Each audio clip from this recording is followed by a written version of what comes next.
Welcome back to Another World Audiobooks. Thank you guys for tuning in. This is the chapter you have been waiting for. Oh my goodness, things get good.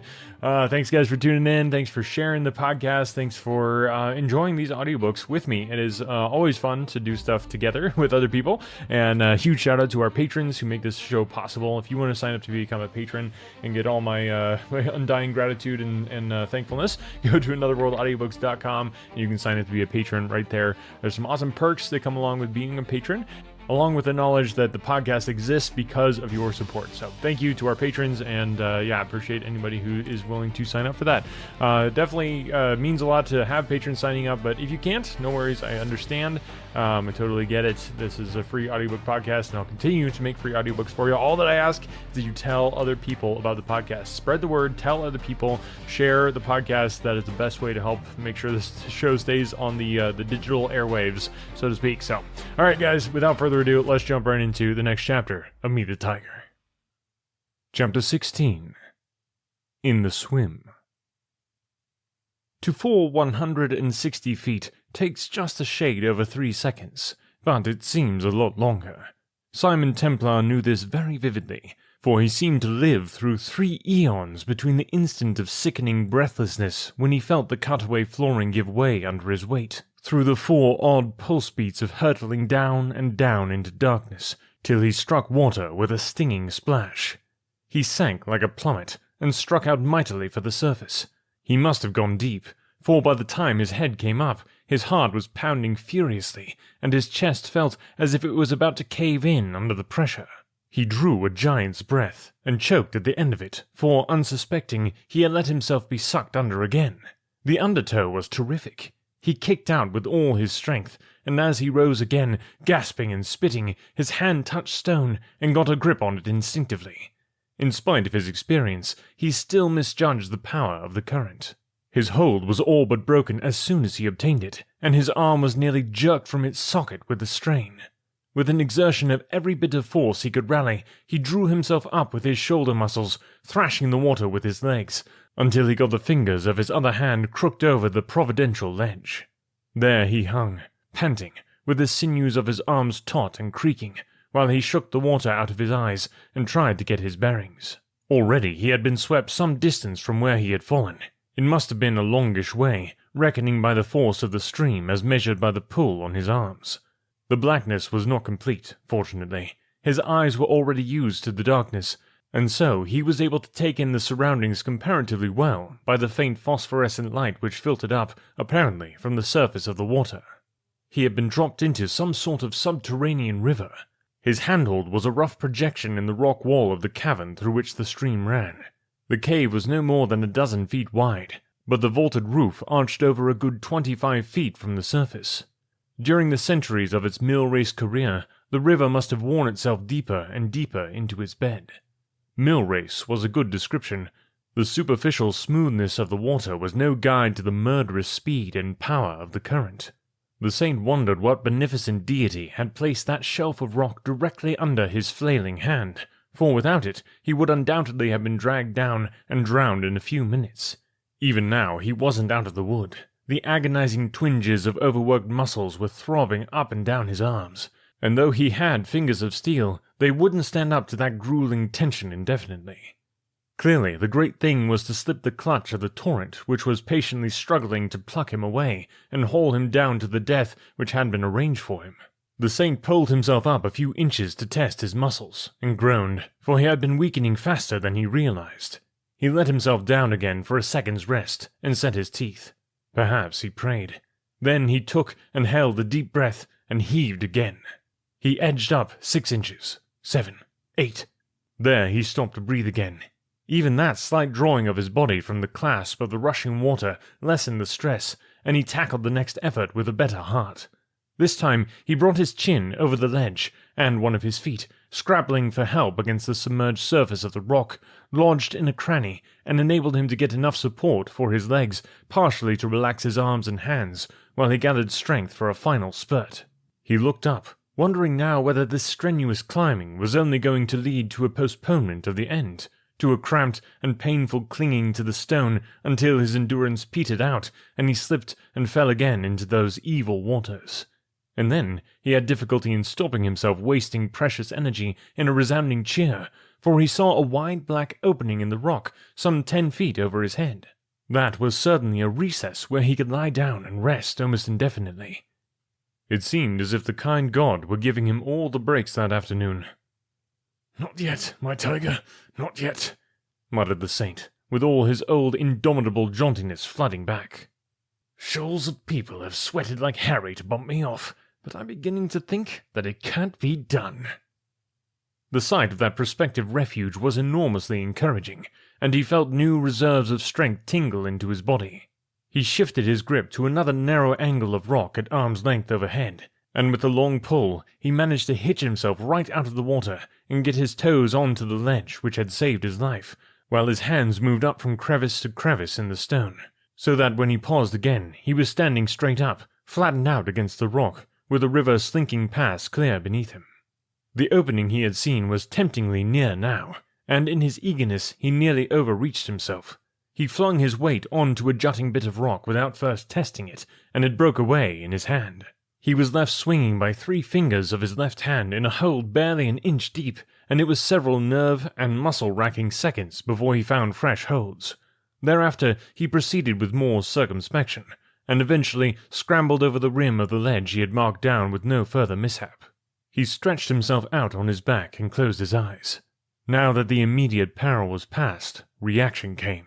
In the ordinary way, his nerves were faultless, but perhaps the prefatory shock of the fall, followed by the awful sensation of being swirled helplessly down into the depths of the underground river, had between them succeeded in undermining some of his confidence. He felt utterly weary, and he was shaking in every limb, though this could have been largely due to the reaction of relaxing muscles and tendons. It was some time before he was able to roll over on his side and peer down at the treacherous, glimmering sheen of smooth water a dozen feet below. Unenviable as his position was, the saint contrived a twisted grin. "Rotten luck, son," he croaked. "Sorry to disappoint you, but I don't want to die today." Then, in the nebulous light which permeated the clammy atmosphere, he turned to examine the possibilities of further progress. He had heard of such caverns as this, and knew that parts of the country were honeycombed with a vast network of such subterranean natural excavations. Some of these caves went further than even the most intrepid had ever dared to explore them. He remembered a story he had heard about Cheddar Caves, of a party which had set out to investigate a certain tunnel and had never returned, and he recalled how his fertile imagination had been fired with visionings of strange, prehistoric beasts surviving in the bowels of the earth, and perhaps a race of semi-human beings similarly entombed, and how he had resolved one day to go in search of the lost explorers. But that would have been with all the armory he wanted, suitable companions, ropes, and torches.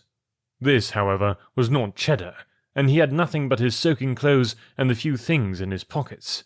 Yet, since there was no retreat towards the water, he must go the other way. He was certain that he had been carried too far down the stream for there to be any hope of a search party getting in touch with him. Behind him, what he thought was simply the ledge proved to be a low gap in the face of the rock. He crawled a little way in and felt again the helplessness of being without the flashlight which he ought to have had with him in any case. Still, it wasn't any use crying about it. You couldn't weep luminous tears, so the only thing to do was to carry on and hope for the best. A distinct draught chilled his face as he wriggled along in the pitchy blackness, and his hopes began to rise again, tentatively. If the air circulated freely, it meant that somewhere there must be an outlet, and the grim doubt was whether, when he found it, it would prove to be an outlet he could use. It was a vague sort of consolation to find that his wristwatch, which was guaranteed to stand any amount of tough handling on land or sea or air, had stood up to this last test. It was still ticking smoothly over, and he could time his laborious progress by the luminous dial. The floor of the tunnel seemed to be practically level, and long-forgotten eroding waters had worn it flat and eaten the jaggedness off the irregularities which had survived, so that worming along on his stomach was not so arduous as it might have been. Once he cracked his head against a wall of rock right in his path, and so found that the passage took a twist to the right. After that he felt his way gingerly, and thus circumnavigated the subsequent windings uninjured. Always he made sure that the air blew on his face, and by that means he saved himself the expenditure of much time and energy on following up a side branch which must have been a blind alley.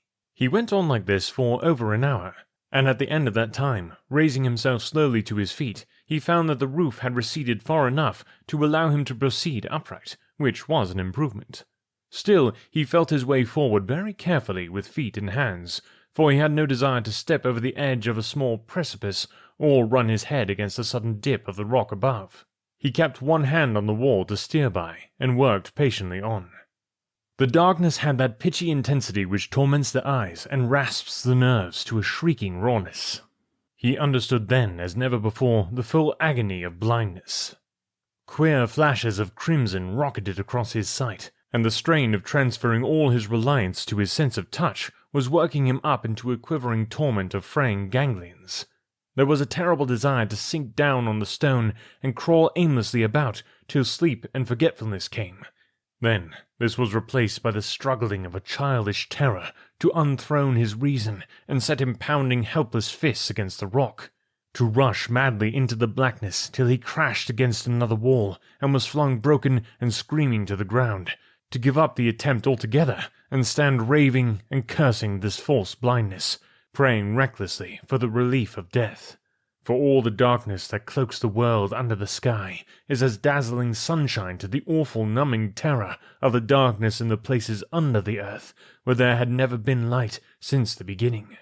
But the saint slogged on, though towards the end he scarcely knew what he was doing, and his pace grew slower and slower, jerky and automatic, till it stopped altogether. Then he would drive himself forward again. Then he would find that he had come to a standstill again, and the routine would be repeated. Wild snatches of all the songs he had ever heard burst from his dry lips and boomed and re-echoed crazily about his ears. Once he was deafened with a harsh roar of eerie, discordant laughter, and was only half conscious that it cackled from his own throat. He found that he chattered and babbled foolish, meaningless strings of words, and here and there in his madness, sentences from widely separated conversations stood out with ridiculous clarity in the senseless jumble. And each time he caught himself giving way to these forerunners of insanity, he stopped and lashed himself back to trembling silence. He grew careless of his safety. Sometimes he ran as though fiends pursued him. Then he would crash against an obstacle and fall headlong, and there he would lie and wrestle with himself till he could rise and go on again. He reeled and thudded against the wall, and went on. He stumbled and tripped and fell, and went on. He was aching with 100 bruises, but still he went on, on, on. Sometimes he blasphemed, sometimes he prayed, but yard by yard he advanced, and always, high and safe above the maelstrom of breaking nerves, he had before him the one guiding beacon which could possibly bring him out of that hell alive. To fight on, and keep that draught of clean, fresh air blowing squarely in his face. The strength of an unfaltering will to live drove him on when tearing muscles cried for rest. He could no longer see his watch. When he tried to look at it, the figures in the hands whirled and jazzed before his eyes in a dizzy tangle which he had lost the power to control. But hours had ceased to mean anything, and in that Stygian emptiness there was no time, no anything but pain and madness. Always there was that impenetrable darkness, clinging, pulsating, palpable. It wound sinuously about his limbs and tried to hold them. It looped a noose round his chest and tightened it. It thudded on his temples and seared his eyes, swelled upon him till he seemed to be ploughing through a tenuous liquid. And yet, when he hit out and strove to break away from its grip, it thinned away and let him go, only to swathe him round again in an instant. It stuck in his throat like a fog, curling ghostly, evil fingers, caressing round his face. He thought of light, light, light, of glowing coals and the leaping flicker of campfires, of the pale, mystical light of the moon and the dim, dusty light of stars, of searchlight beams and the headlights of cars, of the sizzling white glare of arc lamps. He thought of all great lights, of the merciless blaze of the eye-aching tropical suns flaming over amethyst desert skies. But there was only the darkness, and he toiled on. And then, ahead of him was no longer darkness. He had turned a corner of the passage, staggering round a buttress and falling heavily over a boulder which he saw but had not the strength to avoid. And as he lay on the ground, sore and weary to death, he saw that the rock about him was picked out with the faintest of faint silver lights. He wondered if this was madness at last, if his eyes had been won over to the enemy and were joining in the derision of his defeat, if his vision had been seduced to refining his torture with hallucinations of victory. Slowly, fearfully, he raised his head.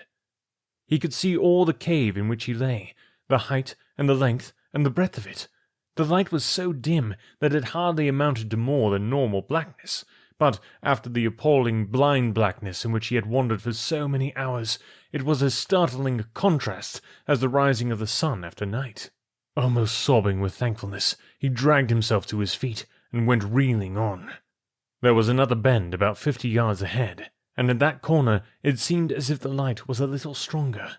He reached the angle of rock and stumbled round it in a torment of apprehension, lest, after all, he should have been deceived. But before him lay a short stretch of widening cave, and at the end of that showed a great rough-hewn opening, and through that opening he saw the blessed sky, an infinitely deep and clean blue evening sky, sprinkled with merry winking stars. Somehow he reached the opening and saw all the glory of the radiant night, the jeweled heavens above and the quiet sea below. He stood and gazed, supremely happy, marveling at all these things as a man might do who had seen none of them before and would see none of them again. "Oh, God," said the saint in a breathless whisper. Then he sagged limply against the wall and slid down to the ground in a dead faint. It was 3 hours before he opened his eyes again, though this the saint did not know.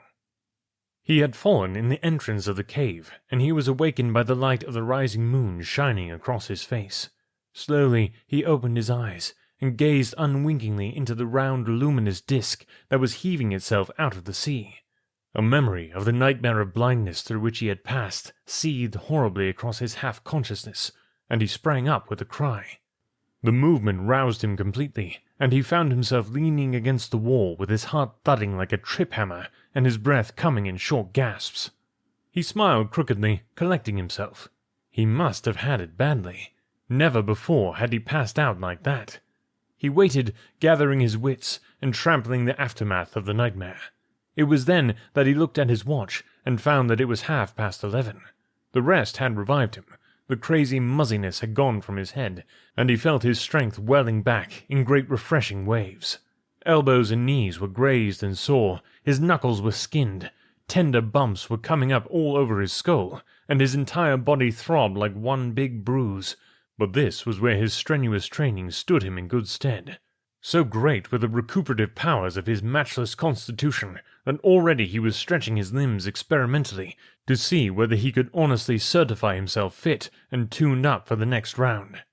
And gradually the awareness of a singular noise began to percolate his brain, and that noise was the faint, clanking, chugging noise of machinery. He stiffened and turned his head. The sound faded away into silence, and he wondered if his ears were playing him tricks and he was hearing nothing but the singing of his own battered cranium. Then that gentle rattling started up again, only the muffled phantom of a bated whisper of a noise, but quite unmistakable to the saint. He looked out and blinked incredulously. The island called the Old House lay in the quiet sea below. A little further out, a long, lean black shape rode at anchor, picked out in delicately stippled highlights where the moon touched it, a picture to rejoice the heart of an artist or a seaman. And presently, while Simon watched, the twinkle of the engines stopped again. In a moment, the small boat shot out from under the shadow of the ship's hull, and began to pull swiftly over to the island. And at the same time, another boat emerged from behind the old house, and worked over towards the motor ship. The boat which came from the island wallowed low in the water, and moved sluggishly. The saint could see a squat pile of crates loaded amidships. The night was so still that his keen hearing could even detect the faint jar of the rowlocks. "God bless my soul!" ejaculated the saint mildly. The inconceivable good luck which stood by him throughout his lawless career, and which had been prodigiously attentive to him in this adventure, was still working overtime. There he was, alive and more or less well, when he ought by rights to have been drowned in the underground stream, or lost in the interminable blackness of the caves. And no sooner had his little guiding star picked him out of that mess and given him a few minutes to get his wind, than he was handed out to this incredible gift. It seemed to him that he was streets ahead of the mortal for whom manna falls from heaven. To the saint, for no reason that he could cudgel out of his brains, heaven seemed to spend all its spare time dispatching perfectly cooked 8-course dinners with a selection of appropriate wines complete, what time he did nothing more than provide the silver and cutlery. A good God had landed him up in pretty good order at exactly the place where he wanted to be, at exactly the hour he wanted to arrive, and had thoughtfully thrown in the fact that by then the tiger would be working his gang overtime, patting himself on the back for having so slickly annihilated the thorn which for so long had been playing the devil with their ugly hides. That was certainly an unhoped-for blessing. The tiger thought Mr. Templar dead. Well, Mr. Templar decided to let the tiger cherish that harmless little delusion for a space. Being theoretically dead, the saint was going to stay dead till it suited his book to stage a resurrection. There were, of course, contrary considerations. By that time Oris and Pat and Khan would have turned Bacon inside out, and they would have found only that gaping hole in the floor of the inn. Wherefore, at least 2 of that party, and one of them especially, would be... But that had got to stand aside. They'd have presumed him dead for some hours now, and it would only mean delaying the homecoming a few more hours. Against that, he could set the help it gave him to know that Patricia would be safely out of the fireworks, though he would feel the absence of Oris. All the same, taking it by and large, he reckoned that debit and credit weren't so far off balancing. With the continuance of his miraculous luck, the curtain would be rung down a lot sooner, now that everything was arranged for him to catch the tiger on the hop. "The saint versus the tiger," murmured Simon. "This is where all the early Christian martyrs will look down from heaven and see the old game played under rules they'd never heard of in Rome, and, we hope, with a surprising ending that Nero never saw." It was the saint himself who spoke. All his bubbling optimism was sparkling up through his system again. He was tired, naturally, but he still felt fit enough to tackle anything the tiger cubs were prepared to hand out to him, and he had never reviewed an impending struggle more eagerly, for by all the omens it was going to be the last of his exploits, and his sense of theatre demanded that he should finish up in a blaze of glory. He searched for his weapons, and found them securely in their places. The cigarettes in his case, which might have been useful, had been ruined by the wet, but the case itself, with the fine steel blade running along one edge of it, was a tried asset in emergencies, and this went into the hip pocket of his trousers. His coat he left in the cave. Looking down, he saw that there were only a dozen yards to climb down to the beach. With the moon to help him, this was no difficult task.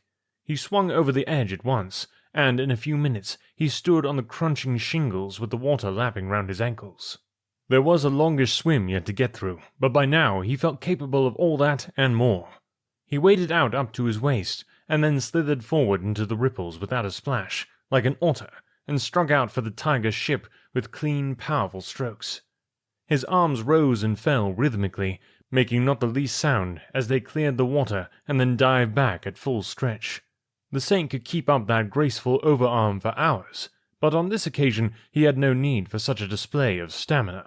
His strained muscles drove him forward tirelessly at a pace that ate up the distance.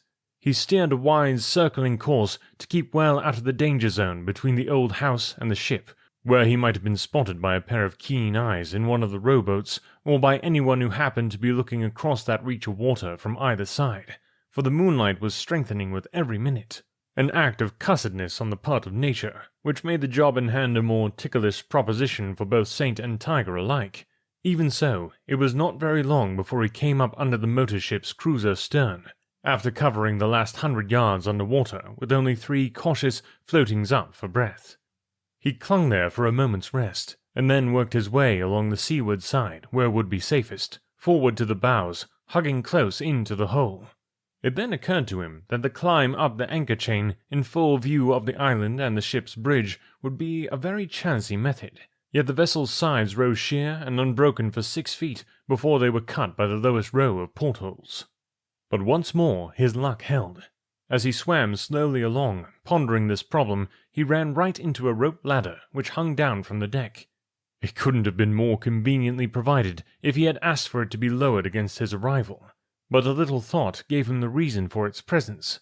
It must have been dropped for the Tiger and his principals to come aboard, and since then the tide must have swung the ship right round on her moorings. And there it was, temporarily forgotten, and just the very thing he wanted. The noise of the donkey engine, throttled down though it was, and the creaking of the derricks which were taking the gold on board, was louder now, and he could hear the sound of sea boots grating on the deck and the subdued voices of men. As far as he could gather on his way up, they were working on the afterhold, for he heard nothing from directly above him. The Saint came level with the deck and peeped over. All was clear at that point and forward of it, but he could see a few figures clustered round the small hatch aft, and an arm of timber stood out against the sky with a square case dangling at the end of it. Fortunately, they were all intent on their task, and already he had banked on the ship being short-handed, so that all the crew there was would be occupied with other things than loafing about getting in his way. With a quick heave, the Saint gained the rail, went over, and landed on the deck without sound. Facing him was an open door and a companionway. He jumped for it. On the first step, he paused and listened. But the work was going steadily on, and clearly nobody had noticed the dripping dark shape that had slipped over the rail and leapt across the exposed bit of deck.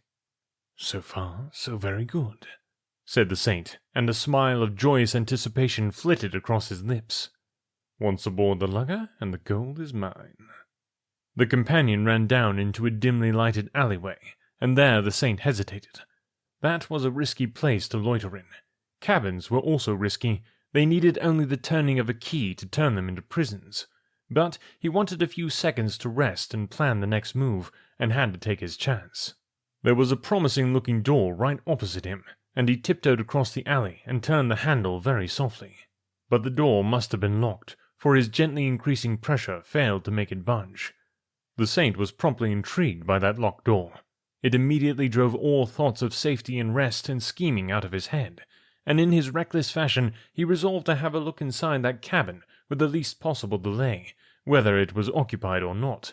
And, listening with his ear to a panel, he came to the conclusion that the unbroken silence within laid more than a shade of odds on its being empty.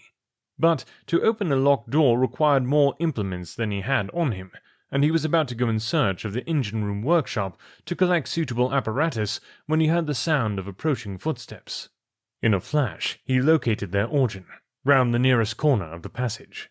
The Saint retreated a little way up to his companion ladder, an unwise move since it left him with a very groggy line of withdrawal if the man glimpsed him and raised the alarm. But Simon, ever an opportunist, was curious to see who it was had time to spend below when all hands were toiling to get the cargo loaded in the shortest practicable time. He peeped one eye round the angle of the bulkhead, and then drew back sharply. It was Bloom, carrying a tray on which was a plate with a pile of sandwiches and a siphon. The Saint glanced back over his shoulder, but behind him the deck was still deserted, though he was in imminent danger of discovery by anyone who happened to pass and glance down. For an instant he meditated flight, but only for an instant. The deck would be an unhealthy place for Simon Templar to wander around just then, and besides, there was the door to open and Bloom to tail up in case the boar was bringing the tiger a little supper. The Saint flattened himself against the bulkhead, and as the footsteps drew level with him, he tensed up, ready to take instant action if Bloom noticed him. But the boar was already turning away when he came into view, and Simon's eyes fired up as he saw that Bloom was making for the locked door. Bloom set the tray down on the floor, fumbled for a key, and turned it in the lock. He pushed the door half open, and the Saint could see the corner of the cabin, for the lights were on inside. Then Bloom bent down to pick up the tray, and as he did so, Simon dived from the 8th stair. The Saint landed on one hunched shoulder, and that shoulder impinged accurately over Bloom's kidneys. The man gave a grunt of agony.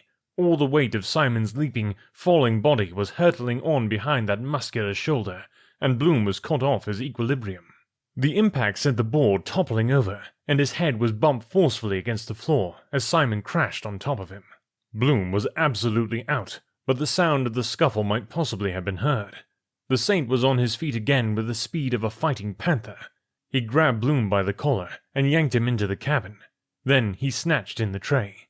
In a moment he had the door shut and had turned with his back to it to see what his impulse had let him in for. It was not till then that he saw someone sitting quietly on the bunk.